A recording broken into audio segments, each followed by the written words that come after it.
नमस्कार। स्वागत है आपका स्प्रेड पीस में। आज सुनिए मुंशी प्रेमचंद की लिखी कहानी अंधेर। नाग पंचमी आई। साठे के जिंदा दिल नौजवानों ने रंग बिरंगे जांघिए बनवाए। अखाड़े में ढोल की मर्दाना सदाएं गूंजने लगीं। आसपास के पहलवान इकट्ठे हुए और अखाड़े पर तंबोलियों ने अपनी दुकानें सजाईं, क्योंकि आज कुश्ती और दोस्ताना मुकाबले का दिन है। औरतों ने गोबर से अपने आंगन लीपे लीपे और गाती बजाती कटोरों में दूध चावल लिए नाग पूजने चलीं। साठे और पाठे दो लगे हुए मौजे थे, दोनों गंगा के किनारे। खेती में ज्यादा मशक्कत नहीं करनी पड़ती थी, इसीलिए आपस में फौजदारियां खूब होती थीं। आदिकाल से उनके बीच होड़ चली आती थी। साठे वालों को यह घमंड था कि उन्होंने पाठे वालों को कभी सिर न उठाने दिया।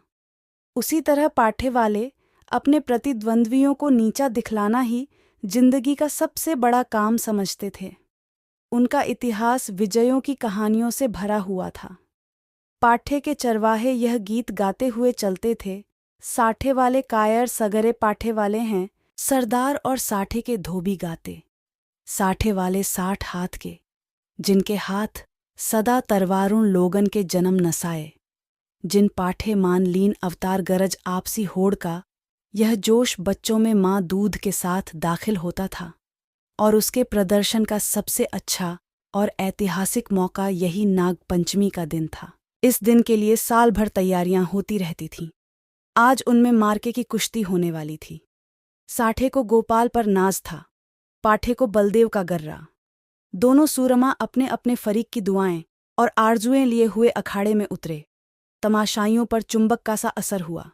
मौजे के चौकीदारों ने लठ और डंडों का यह जमघट देखा और मर्दों की अंगारे की तरह लाल आंखें तो पिछले अनुभव के आधार पर बेपता हो गए। इधर अखाड़े में दांव पेंच होते रहे। बलदेव उलझता था, गोपाल पैंतरे बदलता था। उसे अपनी ताकत का झोम था, इसे अपने कर्तव्य का भरोसा। कुछ देर तक अखाड़े से ताल ठोंकने की आवाजें आती रहीं। तब यकायक बहुत से आदमी खुशी के नारे मार मार उछलने लगे। कपड़े और बर्तन और पैसे और बताशे लुटाए जाने लगे। किसी ने अपना पुराना साफा फेंका, किसी ने अपनी बोसीदा टोपी हवा में उड़ा दी। साठे के मन चले जवान अखाड़े में पिल पड़े और गोपाल को गोद में उठा लाए। बलदेव और उसके साथियों ने गोपाल को लहू की आंखों से देखा और दांत पीसकर रह गए। 10 बजे रात का वक्त और सावन का महीना। आसमान पर काली घटाएं छाई थीं। अंधेरे का यह हाल था कि जैसे रोशनी का अस्तित्व ही नहीं रहा। कभी कभी बिजली चमकती थी, मगर अंधेरे को और ज्यादा अंधेरा करने के लिए। मेंढकों की आवाजें जिंदगी का पता देती थीं, वरना और चारों तरफ मौत थी। खामोश, डरावने और गंभीर साठे के झोंपड़े और मकान इस अंधेरे में बहुत गौर से देखने पर काली काली भेड़ों की तरह नजर आते थे। न बच्चे रोते थे, न औरतें गाती थीं। पवित्र आत्मा बुढ़े राम नाम न जपते थे। मगर आबादी से बहुत दूर कई पुरशोर नालों और ढाक के जंगलों से गुजरकर ज्वार और बाजरे के खेत थे और उनकी मेंढों पर साठे के किसान जगह जगह मढ़ैया डाले खेतों की रखवाली कर रहे थे। तले जमीन, ऊपर अंधेरा, मीलों तक सन्नाटा छाया हुआ। कहीं जंगली सुअरों के गोल, कहीं नील गायों के रेवड़। चिलम के सिवा कोई साथी नहीं, आग के सिवा कोई मददगार नहीं। जरा खटका हुआ और चौंके पड़े। अंधेरा भय का दूसरा नाम है। जब मिट्टी का एक ढेर, एक ठूंठा पेड़ और घास का ढेर भी जानदार चीजें बन जाती हैं, अंधेरा उनमें जान ढाल देता है। लेकिन यह मजबूत हाथों वाले, मजबूत जिगर वाले, मजबूत इरादे वाले किसान हैं कि यह सब सख्तियां झेलते हैं ताकि अपने ज्यादा भाग्यशाली भाइयों के लिए भोग विलास के सामान तैयार करें। इन्हीं रखवालों में आज का हीरो साठे का गौरव गोपाल भी है, जो अपनी मढ़ैया में बैठा हुआ है और नींद को भगाने के लिए धीमे सुरों में यह गीत गा रहा है। मैं तो से नैना लगाए पछताई रे अचाकन, उसे किसी के पांव की आहट मालूम हुई। जैसे हिरण कुत्तों की आवाजों को कान लगाकर सुनता है, उसी तरह गोपाल ने भी कान लगाकर सुना। नींद की अंघाई दूर हो गई। लठ कंधे पर रखा और मड़ैया से बाहर निकल आया। चारों तरफ कालिमा छाई हुई थी और हल्की हल्की बूंदें पड़ रही थीं। वह बाहर निकला ही था कि उसके सर पर लाठी का भरपूर हाथ पड़ा। वह त्योरा कर गिरा और रात भर वहीं बेसुध पड़ा रहा। मालूम नहीं उस पर कितनी चोटें पड़ीं। हमला करने वालों ने तो अपनी समझ में उसका काम तमाम कर डाला, लेकिन जिंदगी बाकी थी। यह पाठे के गैरतमंद लोग थे जिन्होंने अंधेरे की आड़ में अपनी हार का बदला लिया था। गोपाल जाति का अहीर था, न पढ़ा न लिखा, बिल्कुल अखड़। दिमाग रोशन ही नहीं हुआ तो शरीर का दीपक क्यों घुलता। पूरे 6 फुट का कद, गट्ठा हुआ बदन, ललकान कर गाता तो सुनने वाले मील भर पर बैठे हुए उसकी तानों का मजा लेते। गाने बजाने का आशिक होली के दिनों में महीने भर तक गाता, सावन में मल्हार और भजन तो रोज का शगल था। निडर ऐसा कि भूत और पिशाच के अस्तित्व पर उसे विद्वानों जैसे संदेह थे। लेकिन जिस तरह शेर और चीते भी लाल लपटों से डरते हैं, उसी तरह लाल पगड़ी से उसकी रूह असाधारण बात थी, लेकिन उसका कुछ बस न था। सिपाही की वह डरावनी तस्वीर जो बचपन में उसके दिल पर खींची गई थी, पत्थर की लकीर बन गई थी। शरारतें गईं, बचपन गया, मिठाई की भूख गई, लेकिन सिपाही की तस्वीर अभी तक कायम थी। आज उसके दरवाजे पर लाल पगड़ी वालों की एक फौज जमा थी, लेकिन गोपाल जख्मों से चूर, दर्द से बेचैन होने पर भी अपने मकान के अंधेरे कोने में छिपा हुआ बैठा था। नंबरदार और मुखिया, पटवारी और चौकीदार रोब खाए हुए ढंग से खड़े दारोगा की खुशामद कर रहे थे। कहीं अहीर की फरियाद सुनाई देती थी, कहीं मोदी रोना धोना, कहीं तेली की चीख पुकार, कहीं कमाई की आंखों से लहू जारी। कलवार खड़ा अपनी किस्मत को रो रहा था। फोहश और गंदी बातों की गर्म बाजारी थी। दारोगा जी निहायत कारगुजार अफसर थे, गालियों में बात करते थे। सुबह को चारपाई से उठते ही गालियों का वजीफा पढ़ते थे। मेहतर ने आकर फरियाद की, हुजूर अंडे नहीं हैं। दारोगा जी हंटर लेकर दौड़े और उस गरीब का भुरकुस निकाल दिया। सारे गांव में हलचल पड़ी हुई थी। कांस्टेबल और चौकीदार रास्तों पर यूं अकड़ते चलते थे गोया अपनी ससुराल में आए हैं। जब गांव के सारे आदमी आ गए तो वारदात हुई और इस कमबख्त गोपाल ने रपट तक न की। मुखिया साहब बेंत की तरह कांपते हुए बोले, हुजूर अब माफी दी जाए।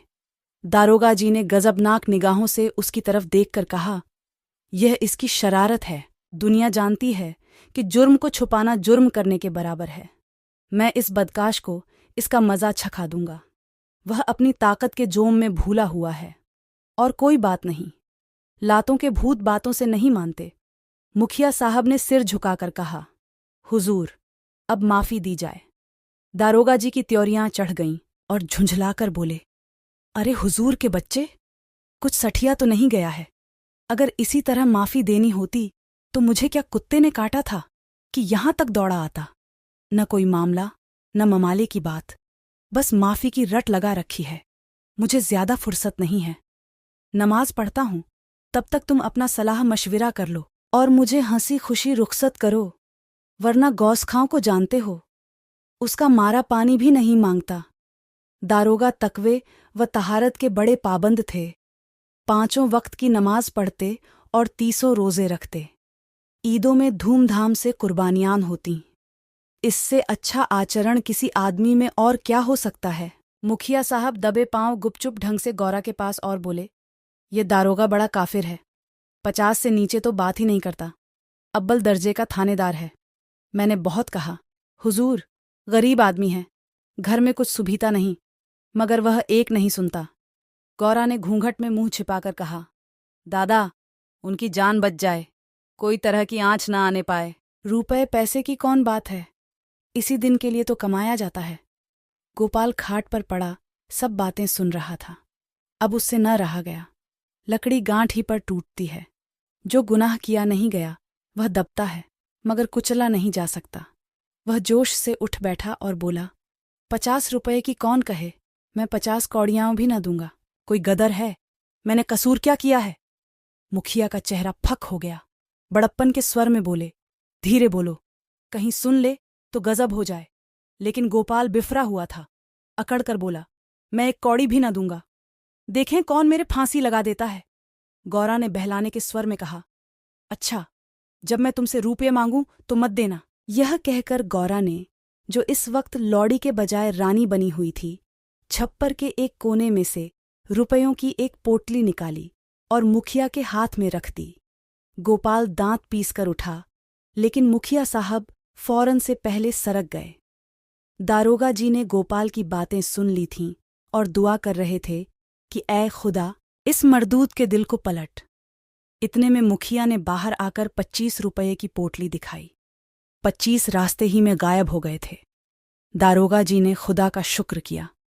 दुआ सुनी गई। रुपया जेब में रखा और रसद पहुंचाने वालों की भीड़ को रोते और बिलबिलाते छोड़कर हवा हो गए। मोदी का गला घूंट गया। कसाई के गले पर छुरी फिर गई। तेली पिस गया। मुखिया साहब ने गोपाल की गर्दन पर एहसान रखा, गोया रसद के दाम गिरह से दिए। गांव में सुरखरू हो गया। प्रतिष्ठा बढ़ गई। इधर गोपाल ने गौरा की खूब खबर ली। गांव में रात भर यही चर्चा रही। गोपाल बहुत बचा और इसका सेहरा मुखिया के सिर था। बड़ी विपत्ति आई थी, वह टल गई। पितरों ने, दीवान हरदौल ने, नीम तले वाली देवी ने, तालाब के किनारे वाली सती ने गोपाल की रक्षा की। यह उन्हीं का प्रताप था। देवी की पूजा होनी जरूरी थी। सत्यनारायण की कथा भी लाजिमी हो गई। फिर सुबह हुई, लेकिन गोपाल के दरवाजे पर आज लाल पगड़ियों के बजाय लाल साड़ियों का जमघट था। गौरा आज देवी की पूजा करने जाती थी और गांव की औरतें उसका साथ देने आई थीं। उसका घर सोंधी सोंधी मिट्टी की खुशबू से महक रहा था, जो खस और गुलाब से कम मोहक न थी। औरतें सुहाने गीत गा रही थीं। बच्चे खुश हो होकर दौड़ते थे। देवी के चबूतरे पर उसने मिट्टी का हाथी चढ़ाया।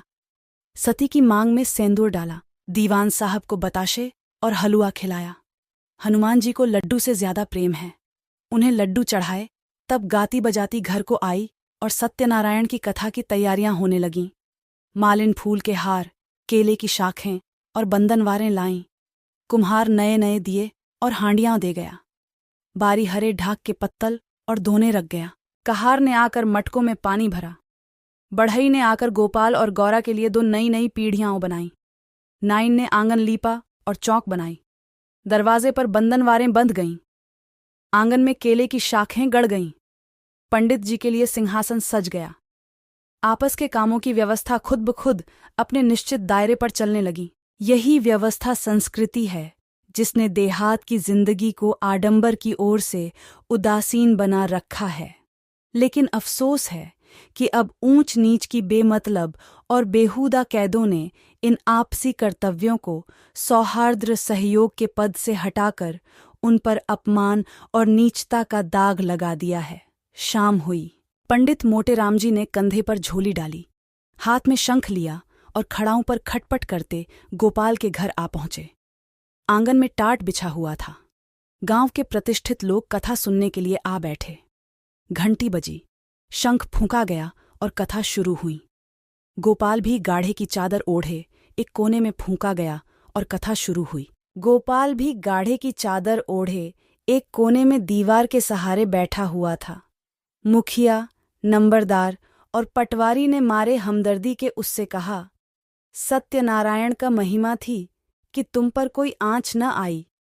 गोपाल ने अंगड़ाई लेकर कहा, सत्यनारायण की महिमा नहीं, यह अंधेर है। आप सुन रहे थे मुंशी प्रेमचंद की लिखी कहानी अंधेर।